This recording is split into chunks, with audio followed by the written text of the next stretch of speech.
Welcome to S'mories. My name is Jennifer Soto, and I'll be introducing you to S'mories. What is S'mories, you ask? It is a student-made and student-read website for kids who can read stories they've either written or they can read stories from a book that they've read or that someone else has written, and it's called S'mories. Students can write their own stories, make a video of themselves reading it, and then publish it on the S'mories channel for other students to read. Students can also read published books or stories, video themselves reading it, and then publish it online. Both ways are student-generated and student-directed. S'mories actually doesn't exist anymore. It was back in 2010 that it was created by a husband and wife who, Lisa Swirling and Ralph Lazar, who got the idea from their 8-year-old daughter when they saw her film herself telling stories and replaying them on a long car trip. So she would read the books to herself, video herself reading them, and then in the car she would play them back and listen to them while they were driving. The pair began the website in the UK back in March of 2010, and it's only open. They only had opened it to kids between the ages of 4 and 8 years old. At the time, it was very popular. There was a lot of submissions. There were 50 new stories every month, and the top 5 stories were entered in a drawing to win $1,500. Submissions were free, and it could be from anywhere in the world. Any child from Southern California to out of the United States could publish. It was a great way for children, story writers, to get their work published online. It's independent and free for kids. So there's actually a video clip here from one of the S'mories that was posted on YouTube. There's a link here. And there's a little girl who reads the story, and it's a great way to see how it would be used. This is the website itself, and it went live just for not very long. I'm not quite sure the reasons why it didn't last, but it was a really great idea. So I in turn took the idea and thought of ways to use it in the classroom. It can be used for informal feedback. Writers can share stories and get feedback from other students their age. It's inspirational. It's an excellent motivational tool for students to get students reading. They'll love to read aloud and play it back for others. They like to hear themselves, and they like to see themselves, and it's something that can motivate them to share with other kids. It's a great way for kids to learn from other kids. They can see how a story can be read with expression and feeling, and see how the characters are portrayed in maybe a book they've never read or never thought of reading before. It's multifaceted. Students are able to view different types of work, from fiction to nonfiction, historical, classical readings.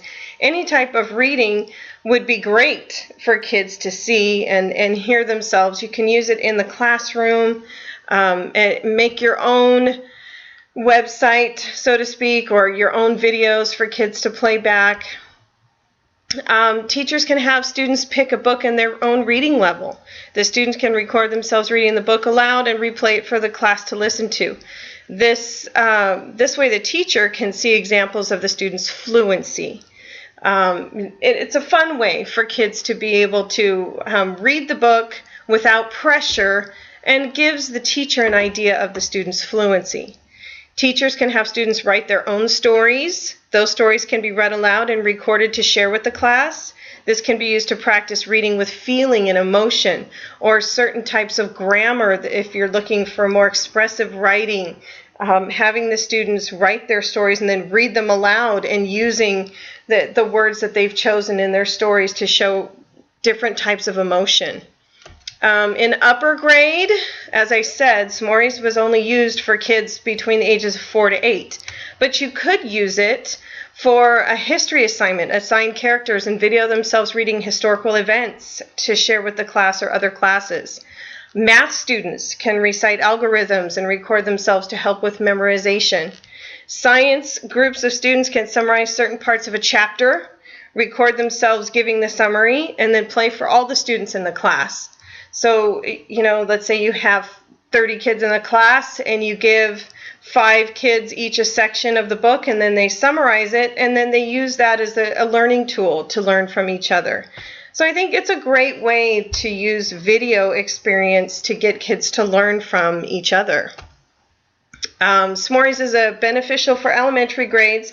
It's the same idea that can be applied in middle school and high school. So as I've already said, for those teachers who like to give their students a hands-on approach to learning, it's a great idea. They can take scenes from a play and reenact it, or take a history lesson and part it out and read it aloud.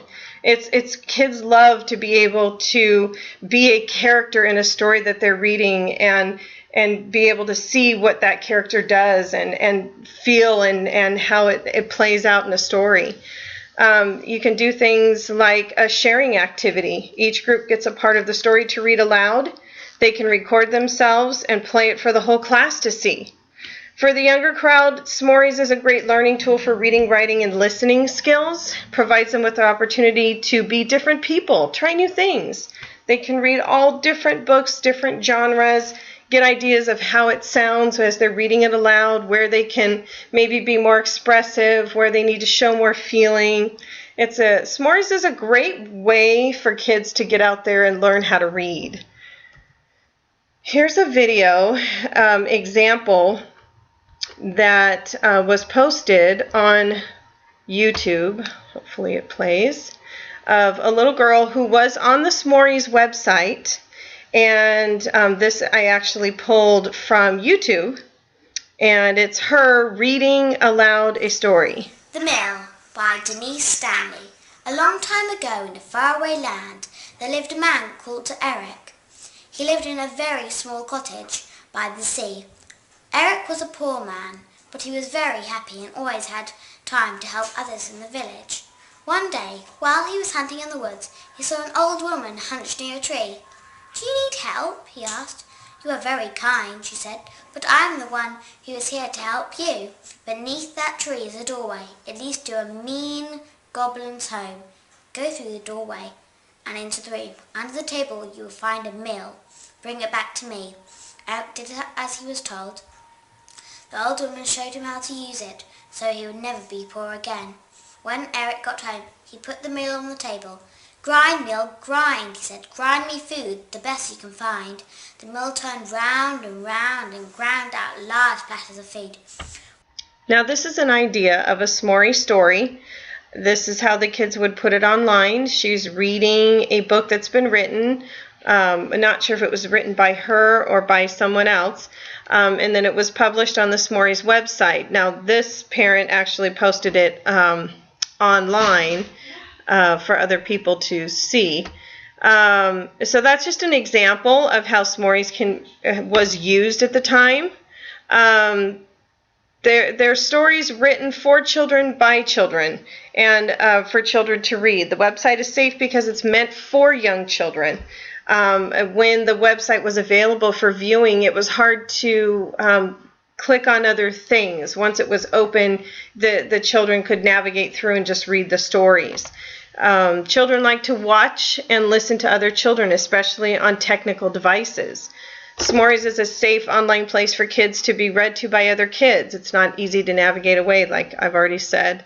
It's a great way for the little ones, especially if you're a teacher whose kids are inside on a rainy day or a parent on a long car trip. If you have someone that's read a book or there's, an exciting play or something that you've done that you want to replay for the kids and you have recess inside, it's a great way for them to see it. They'll be engaged in it. They can watch from any portable device.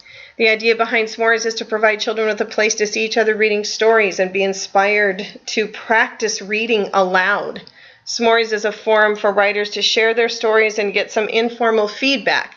When the website was available, you could click on the link, you could listen to the story, and then there was another link that you could click on that you could leave feedback for the writer. This is also a great resource for many aspiring young authors. It serves as a place where kids can read and research different kinds of work. And all of these references came from back when the website first became available.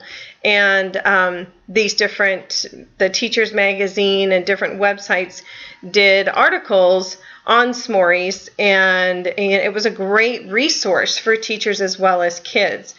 And why it's not in use today, I'm not really sure. It doesn't say why it no longer exists, but I think it was a really great resource, and I think using it in the classroom would be easy for teachers as well as students.